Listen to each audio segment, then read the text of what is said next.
नमस्कार, हाजिर है आपका पर्सनल टैक्स गाइड आपकी सारी टैक्स की टेंशन को छू मंतर करने के लिए। मैं हूं प्रियंका संभव। कौन सा टैक्स भरना है, कौन सा नहीं, कहां मिलेगी छूट और कहीं टैक्स भरने में आपसे कोई गलती तो नहीं हो रही है, और अगर गलती हो रही है तो हम हैं आपके साथ उस गलती को सुधारने के लिए।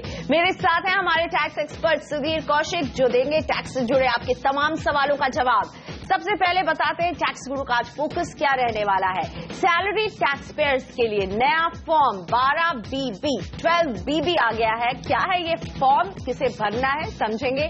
ना कटे आपका एक्स्ट्रा इनकम टैक्स, ये कैसे होगा ये भी आपको बताने वाले हैं आज। और अगर कंसल्टेशन फीस से होती है आपकी कमाई तो कौन सा रिटर्न फॉर्म है आपके लिए।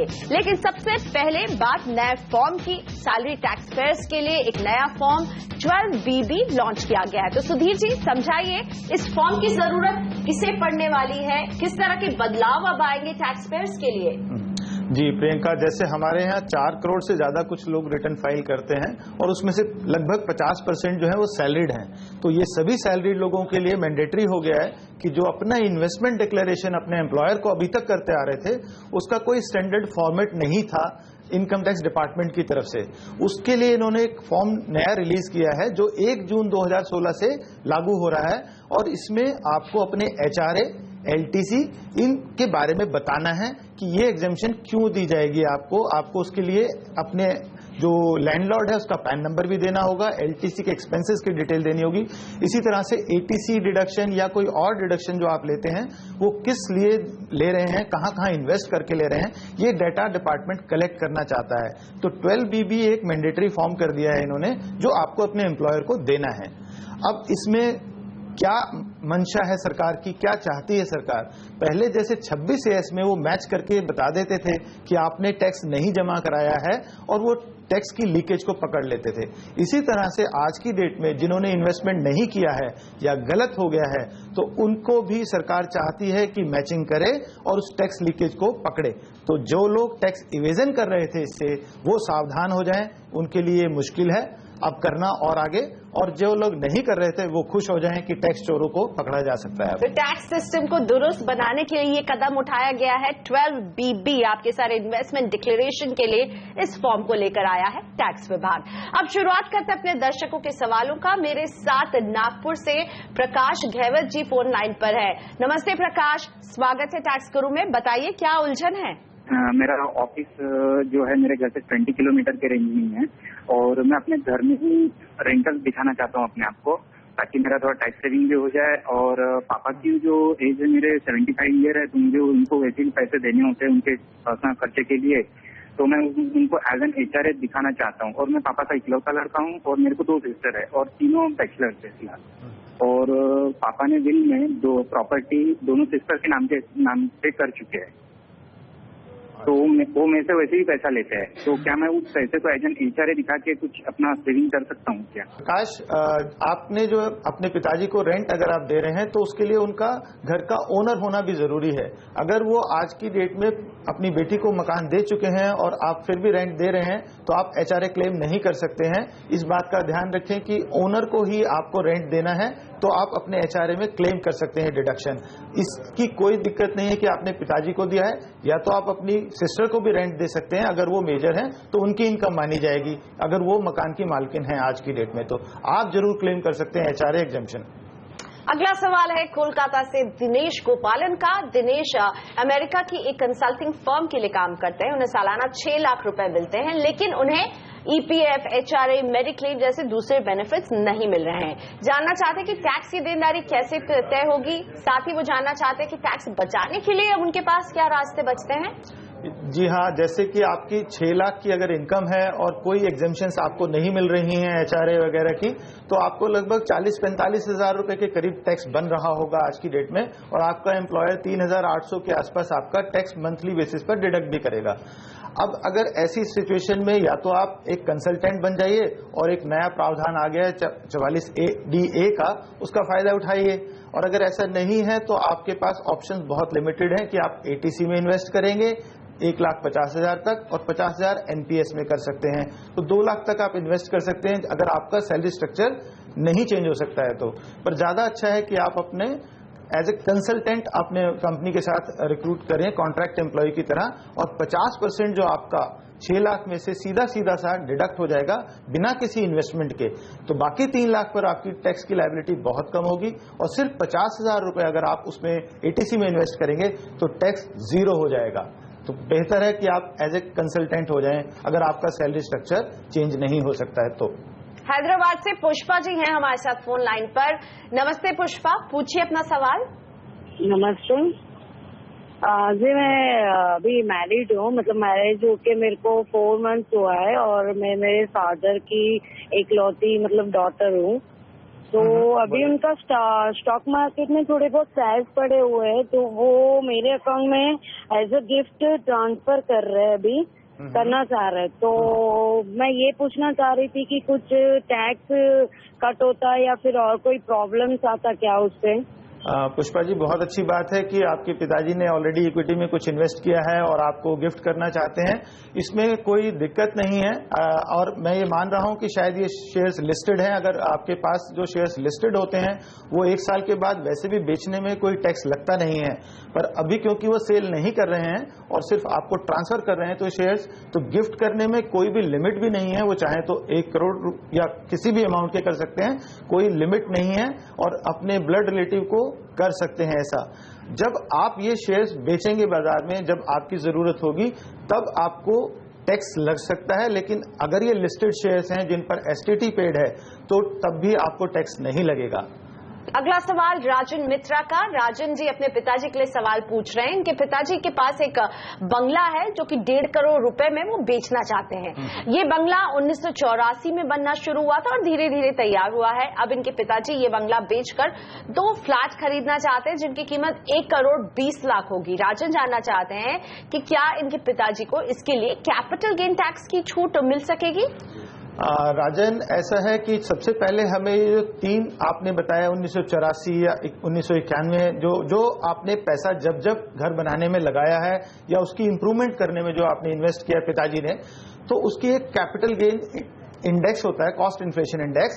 उसके आधार पर आपको इसकी कॉस्ट निकालनी है कि हमारे मकान की कीमत कितनी है जो आज हम 1 करोड़ 50 लाख का बेच रहे हैं। हो सकता है कि इसके अंदर कैपिटल गेन ना हो, क्योंकि कई बार ऐसा देखा गया है कि सिर्फ हम अंदाजा लगाते हैं कि हमने बहुत प्रॉपर्टी एप्रिशिएट कर गई है, पर हमारे को कॉस्ट इन्फ्लेशन इंडेक्स को अप्लाई करके सबसे पहले कैपिटल गेन को निकालना होगा। और अगर हम ये मान लें कि 24 लाख के करीब, क्योंकि हमारे पास अभी कोई फिगर्स नहीं दिए हैं आपने कैसे इन्वेस्ट किया है, तो 24 लाख अगर तीनों साल में जो आपने दिए हैं, तो ये लगभग 1 करोड़ 40 लाख से आसपास की आपकी कॉस्ट इन्फ्लेशन जो आपकी वैल्यू है आती है। ऐसे में आपके पास जो कैपिटल गेन है वो सिर्फ 10 लाख है। अब आप जो 2 नई प्रॉपर्टी खरीद रहे हैं, जो उसमें से क्योंकि कैपिटल गेन सिर्फ एक प्रॉपर्टी तक एग्जम्पशन अलाउड है, दूसरी प्रॉपर्टी पर आपको अलाउड नहीं होगा, सिर्फ एक घर पर है। पहले कितने भी घर आप खरीद सकते थे और कैपिटल गेन बचा सकते थे टैक्स को। आज की जो हमारे जो इनकम टैक्स लॉज हैं उसमें सिर्फ एक घर तक अलाउड है, तो एक घर की हम कीमत मानते हैं 60 लाख। अगर पिताजी ने 60 लाख का एक घर खरीद लिया है तो टैक्स फिर भी नहीं लगेगा, इसलिए आप एक घर में इन्वेस्ट करके भी टैक्स बचा सकते हैं। लेकिन अगर आपकी कॉस्ट जो थी घर बनाने की वो कम है तो शायद हो सकता है आपका कैपिटल गेन टैक्स बन जाए। तो ये आपको एक बार किसी एक्सपर्ट से कैलकुलेट करा लेना चाहिए। अगला सवाल विभीषण रेड्डी जी का। इनकी इनकम का स्रोत है पेंशन और बैंक खातों का ब्याज, साथ ही इन्हें शेयरों की खरीद बिक्री से लॉन्ग टर्म कैपिटल गेन भी हुआ है। विभीषण समझना चाहते हैं कि इन्हें किस फॉर्म में अपना IT रिटर्न भरना होगा, ITR 1 या ITR 2 इनके लिए एप्लीकेबल है? ITR 1 जिन लोगों को भरना है उनका जो मूल सोर्स ऑफ इनकम है, जो प्राइम सोर्स है, वो या तो सैलरी या पेंशन। सैलरी और पेंशन एक ही जैसे ही होते हैं जो इनकम टैक्स लॉ के लिए। अगर आपके पास पेंशन की इनकम है और इंटरेस्ट की इनकम है तो बिल्कुल ITR 1 बनता है। अब उसके बाद बात आ गई कि मेरे पास कैपिटल गेन भी है, लेकिन अगर वो कैपिटल गेन एग्जेम्प्ट है तो एग्जेम्प्ट इनकम भी आप ITR 1 में ही डिक्लेयर कर सकते हैं, आपको ITR 2 भरने की जरूरत नहीं है।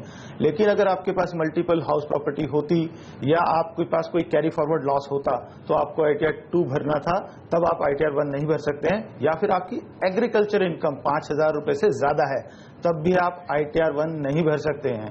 ठीक है, तो अभी आपके केस में शायद ITR 1 ही आएगी। मीरा ड्रोलिया का है अगला सवाल। हाउसवाइफ है मीरा और सीनियर सिटीजन भी है। असेसमेंट ईयर 2016-17 के लिए इनकी कुल इनकम 3,35,000 है।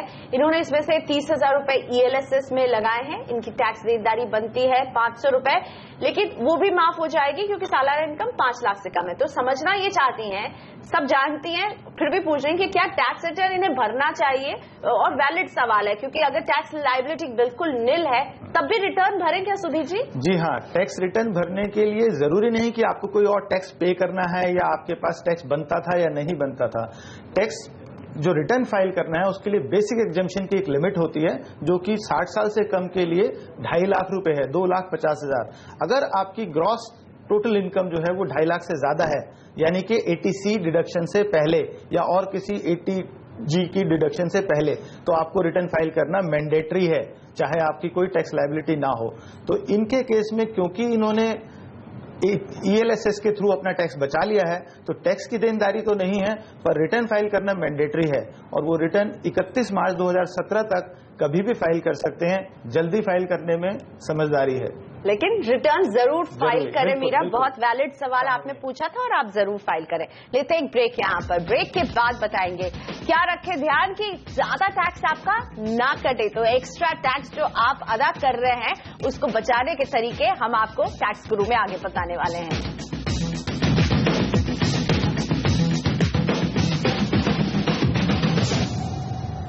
वेलकम बैक, रहिए हमारे साथ और बचाइए अपना टैक्स। टैक्स गुरु की यही कोशिश होती है। हाल ही में खबर आई कि आईटी विभाग ने 2 करोड़ से ज्यादा लोगों को पिछले वित्त वर्ष में रिफंड दिया, लेकिन एक्स्ट्रा टैक्स ये बिल्कुल नहीं कटना चाहिए था। यही मानते हैं हमारे टैक्स एक्सपर्ट सुधीर कौशिक। इनका कहना कि ये एक्स्ट्रा टैक्स जो है हम फिजूल में कटवाते हैं। तो बताइए सुधीर जी, क्या गुरु मंत्र है आपके पास कि ये एक्स्ट्रा टैक्स ही ना कटे? जी प्रियंका, ऐसा होता है कि जो आयकर नियम बने हुए हैं उसमें पूरी ऐसी सुविधाएं दी गई हैं कि आप एक्स्ट्रा टैक्स से बच सकते हैं। जैसे कि 15G और 15H फॉर्म है, अगर आप बैंक में इंटरेस्ट पे TDS कट रहा है तो आप दे सकते हैं अगर आपकी बेसिक एग्जम्पशन से लिमिट से कम की इनकम है। और अगर ऐसा लोग नहीं करते हैं तो उनको टैक्स कटना पड़ता है। और अगर आप जॉब करते हैं उसमें आप पैन नंबर देर से देते हैं या नहीं देते हैं तो 20% टैक्स कट जाता है, बाद में आपको रिफंड लेना पड़ता है।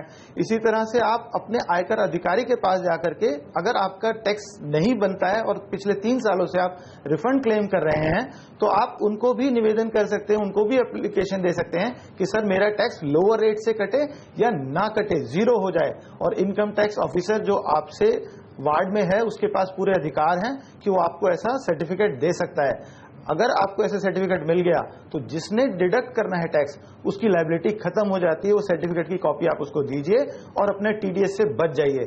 और इसको बचाना आपके लिए ज्यादा फायदेमंद है ये, क्योंकि इसमें जो ब्याज मिल रहा है वो बहुत कम है, 6% मिलता है और वो भी टैक्सेबल होता है। तो ये काफी नुकसान करता है, आपको कोई फायदा नहीं है। थोड़ी सी मेहनत कीजिए और प्लान कीजिए, जरूरत है तो किसी एक्सपर्ट से सलाह लीजिए, पर टैक्स को बचाइए। 1,22,000 करोड़ रुपया दिया है सरकार ने, ये छोटी रकम नहीं है।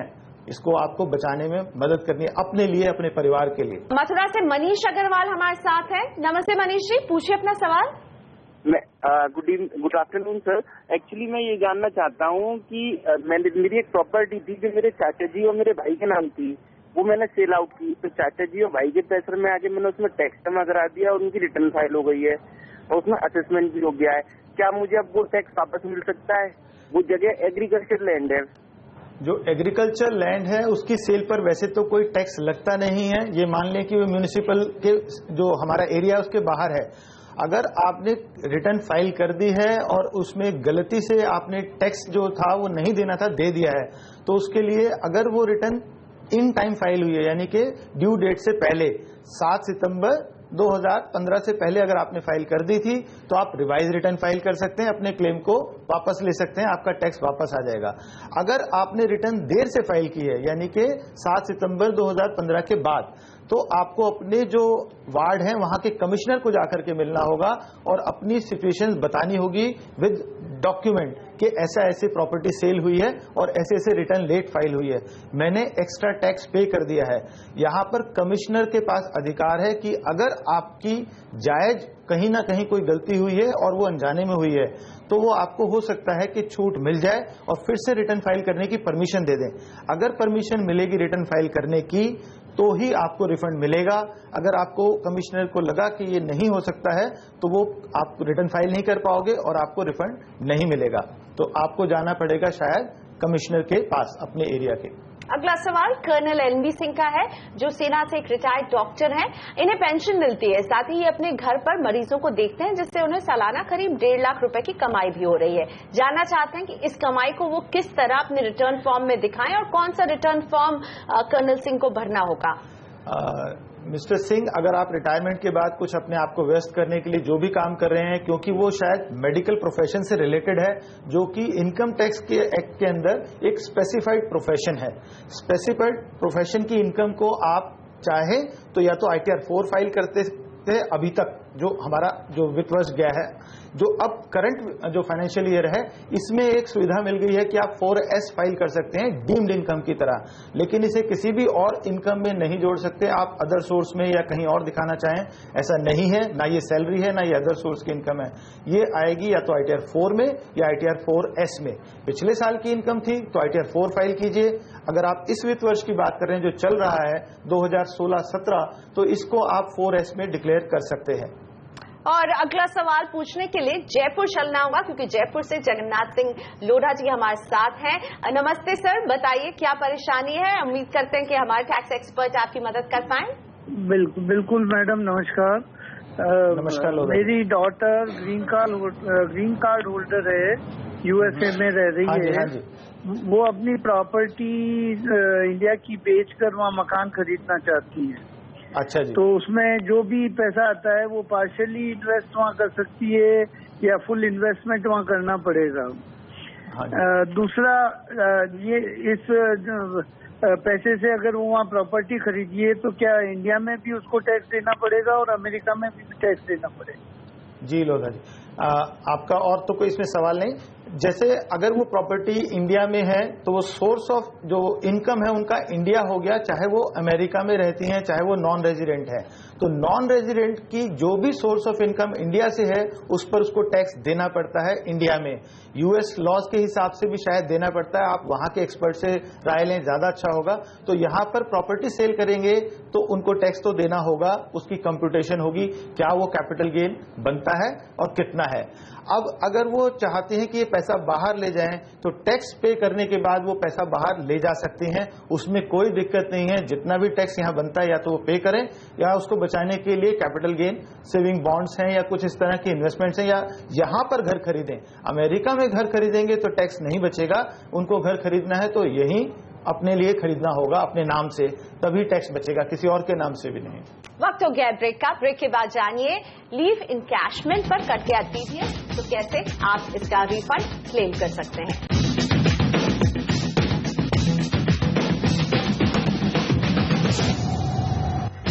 Welcome back. आप देख रहे हैं टैक्स गुरु। आज मेरे साथ हैं टैक्स एक्सपर्ट सुधीर कौशिक, जो आपके सवालों का जवाब दे रहे हैं। रुक करते हैं सवालों का। BK गुप्ता जी का ये सवाल आया है हमारे पास। 51 साल के हैं गुप्ता जी, हाल ही में नौकरी छोड़ चुके हैं। इनका एम्प्लॉयर इन्हें लीव इनकैशमेंट की रकम TDS काट कर दे रहा है। जानना चाहते हैं कि क्या ये टैक्स रिटर्न में रिफंड क्लेम कर सकते हैं क्या? जी हाँ, अगर जनरली होता यह है कि जब हम लीव एनकैशमेंट की बात करें तो एम्प्लॉयर आपको दे रहा है आपकी जो सैलरी का एक पार्ट है लीव एनकैशमेंट, तो उसने एग्जेम्पशन जो बनती होगी तो वो जरूर कंप्यूट कर ली होगी। फिर भी आपको लगता है कि वो एग्जेम्पशन उन्होंने जहां जहां बनती थी शायद मिस कर दी है और आप सेटिस्फाइड नहीं हैं, तो आप फिर से कंप्यूट करा सकते हैं और अपनी रिटर्न में क्लेम कर सकते हैं रिफंड। ऐसा कम होता है कि आपको जो एग्जेम्पशन है एम्प्लॉयर ने ना दी हो। एग्जेम्पशन मिलती कैसे है ये जानना जरूरी है, क्योंकि हो सकता है कि आपकी जानकारी में कुछ कमी रही होगी। 3 लाख रुपए की ज्यादा से ज्यादा लिमिट है लीव एनकैशमेंट की, एक है। दूसरा है कि 10 महीने की एवरेज सैलरी ली जाती है जो लास्ट 10 मंथ्स हमने काम किया होता है। तीसरा है कि मेरे अकाउंट में कितनी अर्न लीव का जो अमाउंट है वो कितना है, और चौथा है मुझे एक्चुअली अमाउंट मिला कितना है। इन चारों में से जो लीस्ट है वो अमाउंट एग्जेम्प्ट है। ऐसा नहीं है कि अगर आपको 5 लाख लीव एनकैशमेंट का मिला है तो क्योंकि जो टोटल लिमिट है वो 3 लाख है, बाकी 2 लाख आपका टैक्सेबल हो जाएगा। तो इन चीजों का ध्यान रखें और फिर किसी टैक्स एक्सपर्ट से कंसल्ट करके जरूर क्लेम करें रिफंड। ऐसा है कि मिल भी सकता है। पुणे से किरण अटसुले का है अगला सवाल। किरण ने अपनी प्रॉपर्टी को बेचने का एग्रीमेंट मार्च 2016 में किया था, लेकिन पेमेंट उन्होंने अप्रैल में किया। वो जानना चाहती हैं कैपिटल गेन्स का इन्वेस्टमेंट वो कब तक कर सकती हैं, जुलाई 2016 तक या फिर जुलाई 2017 तक? अगर आपने मार्च 2016 में प्रॉपर्टी का एग्रीमेंट कर दिया है तो यानी कि आपने अपने राइट्स ट्रांसफर कर दिए हैं। जो कैपिटल गेन है वो आपका 2016 में हो गया, मार्च 2016 में। तो उसको बचाने के लिए आपको ड्यू डेट जो रिटर्न फाइलिंग की है वो मार्च 2016 के लिए जुलाई 2016 की है। तो आपको जुलाई 2016 से पहले जरूर इन्वेस्ट कर देना चाहिए। लेकिन यहाँ एक बात मैं साफ कर दूं, शायद आप capital gain saving account scheme की बात कर रहे हैं तो वो ठीक है, लेकिन आपको ये पैसा एक्चुअली प्रॉपर्टी में इन्वेस्ट करना है, ना कि सिर्फ उस स्कीम में छोड़ देना है। उस पर्पज से आप वहां पर इन्वेस्ट कर रहे हैं कि 2 साल में मकान बनाना है, खरीदना है हमें, नहीं तो वो टैक्स फिर भी लग जाएगा। सिर्फ उस अकाउंट में जमा करने से नहीं काम चलता है, आपको घर खरीदना है, ये ध्यान रहे। अगला सवाल दर्शन कुमार का। इनकी सालाना इनकम 5 लाख रुपए है। इनके पिताजी रिटायर्ड हैं जिन्हें 4 लाख रुपए सालाना पेंशन मिलती है। दर्शन समझना चाहते हैं कि क्या इनके पिताजी टैक्स बचाने के लिए बेटे के पीपीएफ खाते में या इनके 1 साल के बेटे के खाते में 1 लाख का निवेश कर सकते हैं, यानी बेटे या पोते के खाते में पीपीएफ का निवेश जो है वो कर सकते हैं कि नहीं? एक तो पीपीएफ में निवेश कर रहे हैं, बहुत अच्छी बात है, सेफ है। लेकिन पीपीएफ के निवेश के साथ अगर आपको डिडक्शन लेनी है, यानी कि अगर आपके पापा इस पे डिडक्शन लेना चाहते हैं फादर, तो उनको ग्रैंडसन के नाम पर तो नहीं मिलेगी, लेकिन आपके नाम अगर इन्वेस्ट करते हैं तो उनको डिडक्शन मिल सकती है। अब आप अगर मेजर हैं तो अकाउंट भी आपके नाम ही होना चाहिए, तो आपके अकाउंट में उनका कंट्रीब्यूशन जा रहा है, जैसे कि पॉलिसी एलआईसी की आपकी है और प्रीमियम आपके फादर दे रहे हैं। सिमिलरली आपको फादर को ये डिडक्शन मिल सकती है। लेकिन अगर वो एनएससी, ईएलएसएस या फिक्स डिपॉजिट आपके नाम से करेंगे तो डिडक्शन नहीं मिलेगी। इंश्योरेंस प्रीमियम और पीपीएफ ऐसी चीज है जो एटीसी में डिडक्शन मिल सकती है, सिर्फ बच्चे के नाम से, ग्रैंडसन, पोते के नाम नहीं है। सुधीर जी धन्यवाद, हमारे आपने वक्त निकाला, हमारे दर्शकों के टैक्स से जुड़े इतने सारे सवालों का जवाब दिया। आज टैक्स गुरु में इतना ही। अगर टैक्स से जुड़ा कोई सवाल आपको परेशान कर रहा हो तो भेजिए हमारे पास, हमारे टैक्स एक्सपर्ट्स करेंगे आपकी मदद। आप हमें अपने सवाल एसएमएस के जरिए भेज सकते हैं। टीची लिखकर स्पेस लीजिए, अपना सवाल और नाम लिखकर 51818 पर भेज सकते हैं। आप हमें ईमेल कर सकते हैं tax@moneycontrol.com पर। साथ ही में ये पता जो आपकी स्क्रीन पर दिख रहा है इस पर भी भेज सकते हैं सवाल। याद रहे सवाल के साथ अपना नाम और फोन नंबर भी हमारे पास जरूर भेजें। तो टैक्स गुरु में आज इतना ही। अगले हफ्ते हम फिर हाजिर रहेंगे आपका टैक्स बचाने के लिए। नमस्कार।